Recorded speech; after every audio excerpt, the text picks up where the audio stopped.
దేవుని ఘనమైన నామమునకు స్తోత్రములు.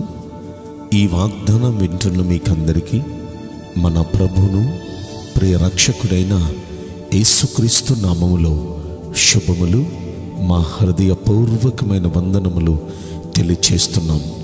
ఈరోజు దేవుని వాగ్దానం యెహోషువ గ్రంథం 1వ అధ్యాయము 3వ వచనం.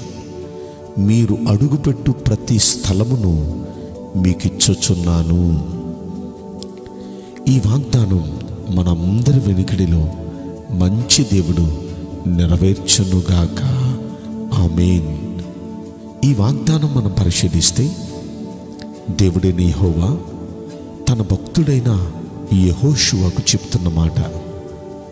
అక్కడ ఏమంటున్నారంటే, నేను మోషేతో చెప్పినట్లు మీరు అడుగుపెట్టు ప్రతి స్థలమును మీకిచ్చుచున్నాను.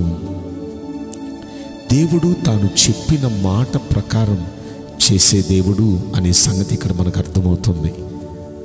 తన పూర్వీకుడు, తనకు ముందు ఇజ్రాయేలీయులకు లీడర్గా ఉన్న మోషేతో చెప్పాడు, ఈ ఇజ్రాయేలీని తీసుకొని బయలుదేరు, నేను ఐగుప్తులో నా ప్రజల బాధను చూచాను, పనులలో తమను కష్టపెట్టు వారిని బట్టి వారు పెట్టిన మొర్ర నేను విన్నాను, ఆ దుఃఖం నాకు తెలిసే ఉంది. నేను ఈ ఐగుప్తీయుల చేతుల్లో నుండి విడిపించి విశాలమైన మంచి దేశం అనగా పాలు తేనెలు ప్రవహించు దేశానికి నేను వారిని నడిపిస్తాను లే మోషే అన్నారు. ఇప్పుడు మోషేతో దేవుడు వాగ్దానం చేశారు, ఆ దేశాన్ని నిశ్చయంగా మీకు ఇస్తాను, అది పాలు తేనెలు ప్రవహించు దేశము. ఒక్కసారి మనం ఆలోచిస్తే, దేవుడు మోషేకు వాగ్దానం చేశారు. మోషే ఒకవేళ లేకపోవచ్చు, కానీ మోషే తర్వాత నాయకుడు యెహోషువ ఉన్నాడు. యెహోషువ ద్వారా దేవుడు చెప్పిన ఆ మాట ఇశ్రాయేలీయుల పట్ల దేవుడు నెరవేర్చాడు. మనుషులు లేకపోవచ్చు, కానీ మాట ఇచ్చిన దేవుడు ఆ మాటను ఎప్పుడు ఆయన నెరవేర్చుటకు సమర్థుడు, శక్తిమంతుడు. ఆయన మాటను ఆయన జ్ఞాపకం చేసుకొని ఖచ్చితంగా ఆయన మాటను నెరవేర్చే దేవుడు.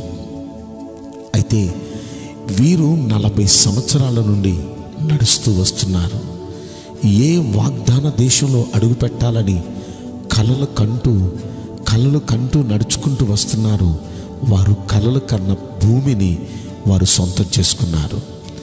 ఇప్పుడు దేవుడు అంటున్నాడు, మీరు ఎన్నేళ్ళు ఏదైతే మీ జీవితంలో కన్నులారా చూడాలని, ఏదైతే మీరు అనుభవించాలని అనుకుంటూ వచ్చారో ఆ భూమిలో ఇప్పుడు మీరు అడుగు పెట్టండి.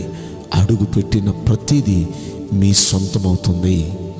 ఈ వాగ్దానం వింటున్న ప్రియ దేవుని బిడ్డలారా, ఇన్నేళ్ళు ఏది మీ జీవితంలో జరగాలని, ఏది మీ జీవితంలో కలగాలని మీరు ప్రార్థన చేస్తూ వచ్చారో, ఎదురు చూపులు చూస్తూ వచ్చారో, అది మీ జీవితంలో మీరు పొందుకునే ఆ రోజు దగ్గరికి వచ్చింది.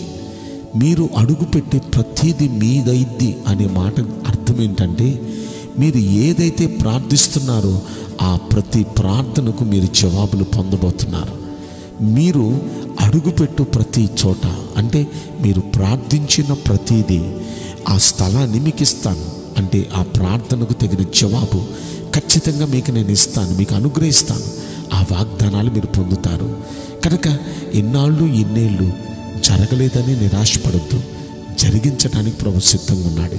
అయితే ఆ జరగటానికి ఒక చిన్న షరతు పెట్టాడు. ఆ షరతు ఏంటంటే, ఇక్కడ కింద 7, 8, 9 వచనాలు మనం పరిశీలిస్తే అక్కడ 2 మాటలు చెప్తున్నాడు. అదేంటంటే, ఈ దేవుడైన యెహోవా ఆజ్ఞాపించిన ధర్మశాస్త్ర గ్రంథమును దివారాత్రులు చదవటానికి తీర్మానం చేసుకో అన్నాడు. అంటే ప్రతిరోజు ఉదయం, ప్రతిరోజు రాత్రి ఈ ధర్మశాస్త్ర గ్రంథాన్ని చదవటానికి తీర్మానం చేసుకోమన్నాడు.